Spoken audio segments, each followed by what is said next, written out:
1955లో విజయవాడలో జరిగిన యథార్థ సంఘటన ఇది. అతను కనకదుర్గమ్మ భక్తుడు. అది 1955వ సంవత్సరం.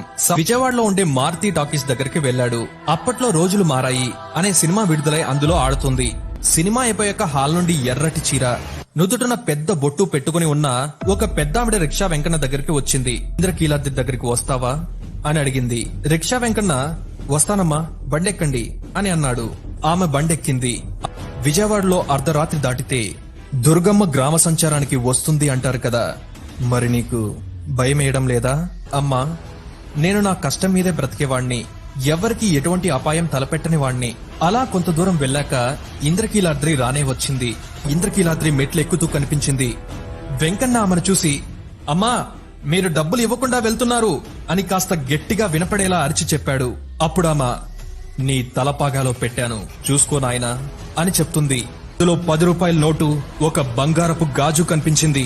వెంటనే వెంకన్నకి అర్థమైంది తన రిక్షా ఎక్కింది ఎవరో అని.